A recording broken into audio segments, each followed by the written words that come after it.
Allez les geeks, c'est Mathéo et on se retrouve pour un tout nouveau récap ciné et série, votre dose quotidienne d'actualité à ne pas manquer. J'en profite pour vous prévenir que les Hello Geek Awards auront lieu le samedi 22 février et que l'ouverture des votes aura lieu une semaine avant, le 15 février. Mais rassurez-vous, on en parle très vite dans les prochains récaps et aussi sur les réseaux sociaux, Facebook, Twitter et Instagram, pensez à me rejoindre. Mais ne perdons pas plus de temps et rentrons dans le vif du sujet, bref, actualisons.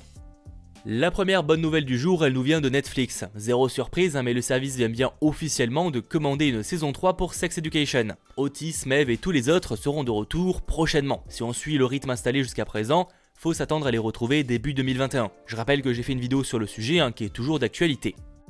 Autre renouvellement, la série médicale The Good Doctor diffusée aux US sur ABC et qui aura le droit à une saison 4.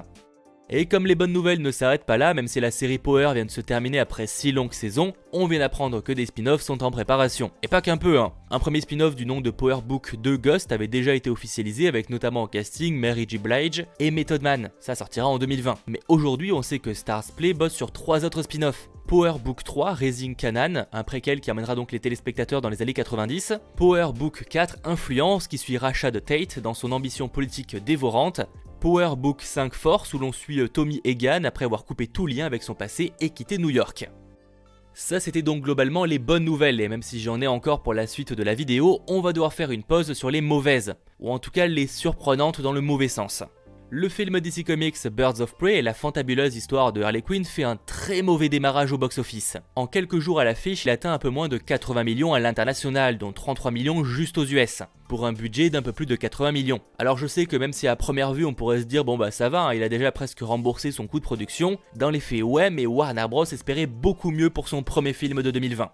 Il faut aussi comparer au score des précédents DC en plus, si on saute Joker, qui est un peu une exception, Shazam avait lui dans un même temps, juste aux US, fait 53 millions. Et c'était déjà pas incroyable par rapport à Suicide Squad et ses 133 millions. On parle donc d'un échec, selon les estimations, le film pourrait terminer sa course vers 200 millions à l'international. Alors il y a plein de raisons qui peuvent expliquer ce mauvais démarrage, le fait que par exemple ce soit R-rated, ça joue, et aussi le fait que ce soit une équipe 100% féminine, ce qui a sûrement dérangé certains. Et aussi, et possiblement, le titre qui est très long. D'ailleurs, pour répondre à ça, Warner Bros vient de changer le nom du film dans la plupart des cinémas américains. C'est devenu sobrement Harley Quinn Birds of Prey. Ils espèrent ainsi donner plus envie de voir le film, même si pas sûr que ça suffise. C'est bien dommage puisque les critiques sont pour le coup assez positives. Je rappelle que j'ai fait là aussi une vidéo avec spoiler sur le sujet, toujours disponible. Et j'y pense à ma vidéo spoiler sur la série Lock and Key de Netflix, arrive probablement aujourd'hui ou à la limite demain. Dans un genre très différent et à prendre avec des pincettes, parlons d'une nouvelle rumeur relayée dans ce cas par Daniel Richman. Selon lui, les diverses rumeurs de ces derniers jours sur une série Disney+ Secret Invasion sont vraies. Il va même plus loin en disant que ça devrait mener au film Captain Marvel 2 et que l'on y verrait le Sword, les Skrulls et les Kree. Ce serait un sorte de préquel à Captain Marvel 2, un peu comme WandaVision qui conduit à Doctor Strange 2. Le concept du comics Secret Invasion, pour ceux qui ne le connaîtraient pas, c'est que de nombreuses personnalités importantes du monde sont en fait des Skrulls, des aliens capables de changer d'apparence, qu'on a vu donc dans le premier Captain Marvel. Et ils envahissent secrètement les plus hauts dirigeants de la Terre. Une idée qui est donc vraiment cool, sûrement plus que le comics en lui-même dont je suis pas vraiment fan, voilà, ça c'est dit. On sait que Marvel doit encore annoncer 2 séries Disney+, de plus en plus de chances donc pour que l'une d'entre elles soit un Secret Invasion. Affaire à suivre, à mon avis, ce sera plutôt pour 2022, s'ils la sortent en 2021, franchement, ils sont très chauds. Et fin mars et pendant avril, il y a quelques événements où ce serait peut-être l'occasion de le dévoiler, on croise les doigts. Allez, passons au mercato casting du jour. Deadline a pu apprendre que Ritu Arya de la série Netflix Umbrella Academy et Chris Diamantopoulos de la série Silicon Valley sur HBO ont été ajoutés au casting de Red Notice sur Netflix. Et il rejoint ainsi Dwayne Johnson, Ryan Reynolds et Gal Gadot dans un film où l'on suit la poursuite d'un voleur d'art le plus recherché du monde. Le film tourne en ce moment même. D'ailleurs j'y pense en parlant de tournage, ça n'a aucun rapport mais Tom Hardy a confirmé que celui de Venom 2 est terminé. Un tournage étrangement secret pour une sortie encore non officialisée, mais prévue normalement en 2020. Ça sent la date dévoilée pendant le trailer tout ça. Et tant que je suis dans le tournage, selon Geeks Worldwide, donc à prendre au conditionnel, David Sandberg reviendra à la réalisation de Shazam 2, et il envisagerait de le tourner en juillet pour une sortie en 2022, ce qui ferait d'ailleurs qu'il tourne en même temps que Black Adam. Mais revenons-en au mercato casting, je divague. Sylvester Stallone vient de rejoindre le futur film d'action Little America produit par Michael Bay, et qui va se situer dans un avenir dystopique où l'Amérique a fait faillite et est devenue une zone de guerre. Il jouera ainsi un ancien ranger de l'armée engagé par un milliardaire asiatique pour retrouver sa fille.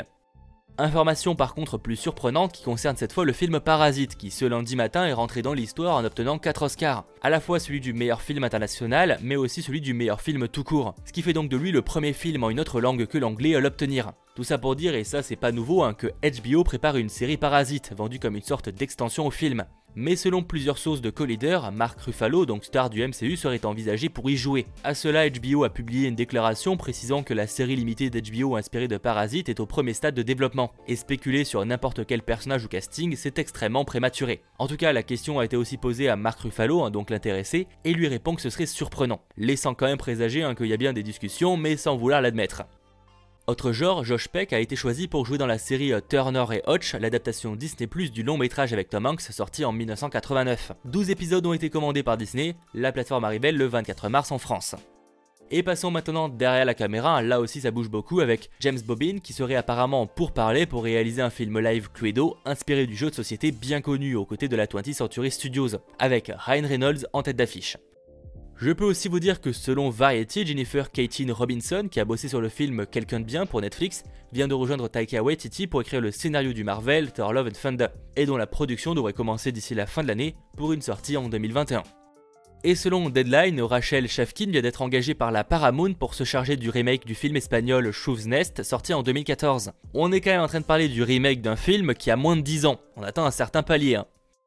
Ah, et pour ceux qui l'attendent, ça n'a rien à voir, mais le premier trailer de The French Dispatch de Wes Anderson sort aujourd'hui, ou alors demain, ça dépend en fonction de où Timothée Chalamet poste ce tweet. Mais aujourd'hui, ça semble plus probable. Voilà, c'est la fin de ce récap ciné et série, en espérant évidemment qu'il vous ait plu. Pensez à lâcher le pouce bleu, à vous abonner, et on se retrouve évidemment très vite pour de nouvelles vidéos, probablement aujourd'hui pour donc une vidéo spoiler sur Lock & Key de Netflix. C'était votre geek, Mathéo, ciao tout le monde.